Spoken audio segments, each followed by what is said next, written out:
வணக்கம் விஜய்.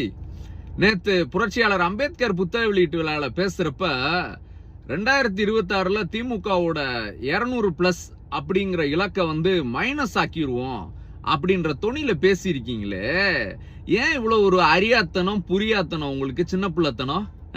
அதாவது இப்ப ஒண்ணு யோசிங்களேன். இப்ப சினிமால வாய்ப்பு தேடி நடிக்க வர்ற ஒருத்தர், நான் நடிக்க வந்துட்டேன்னா சூப்பர் ஸ்டார் ரஜினிகாந்த், தல அஜித் அவங்கெல்லாம் மார்க்கெட்டே இல்லாம மக்கள் அவங்களெல்லாம் மைனஸ் பண்ணிடுவாங்க, அப்படி வருவேன் நானு அப்படின்னு பேசினா எப்படி இருக்கும்? திரைத்துறையில இருக்கவங்க எப்படி பார்ப்பாங்க? அதை என்னடா அவன் லூஸ் மாதிரி பேசிட்டு இருக்கான்னு பார்ப்பாங்கல்ல. அப்படிதான் நீங்க பேசுனீங்க. பனையூர்ல வச்சு நிவாரண ஷூட்டிங் நடத்துனதுக்கே இந்த பேச்சா? யதார்த்தத்துக்கு வாங்க. உங்களோட யதார்த்தம் என்ன? நீங்களும் உங்க அப்பாவும் ஒரு பட ரிலீஸுக்காக ஜெயலலிதாவை போய் பம்மிட்டு நின்றுட்டு வந்தீங்க. அந்த அம்மா உங்களை புடனில அடிச்சு பத்தி விடாத குறையா பண்ணுச்சு. அப்ப என்ன செஞ்சீங்க? ஒண்ணுமே செய்ய முடியல.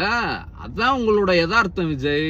அதனால அதை புரிஞ்சுட்டு பேசுங்க. அப்புறம் இன்னொன்னு என்னமோ சொல்றீங்க, திமுக சம்பிரதாயத்துக்கு செஞ்சுச்சு அப்படின்னு. புஷி ஆனந்த்ட்டையும் ஆதவர்ஜுனாட்டையும் கதை கேட்டா இப்படிதான். வரலாற தெரிஞ்சுக்குங்க. உங்க அப்பா சந்திரசேகர் இருக்காருல, அவர்கிட்ட கேளுங்க, திமுக சம்பிரதாயத்துக்கு செய்யுமா இல்ல திமுக சம்பவமா செய்யுமா அப்படிங்கிறது. இந்திரா காந்திக்கு கருப்பு கொடி காட்டினதுல இருந்து சட்ட ரீதியா ஜெயலலிதாவை ஜெயிலுக்கு அனுப்பணும் பாருங்க. அதாகட்டும், ஆளுநர் ரவிய சட்டமன்றத்துல எங்க தலைவர் ஓட விட்டாரு பாருங்க.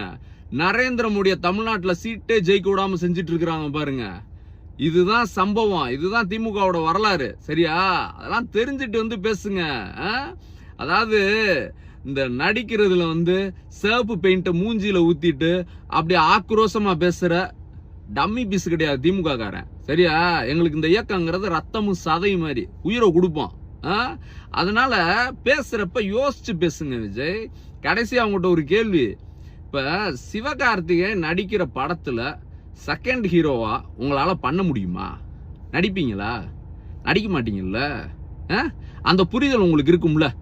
அப்படின்னும் போது நீங்க எப்படிங்க அண்ணன் திருமாவளவன் அவர்கள் உங்க கூட்டணி கீழே வரணும் அப்படின்ற மாதிரி நினைக்கிறீங்க? அரசியல் புரிதலே இல்லாம இருக்கீங்க விஜய். ரிசல்ட் ரொம்ப மோசமா இருக்கும் உங்களுக்கு.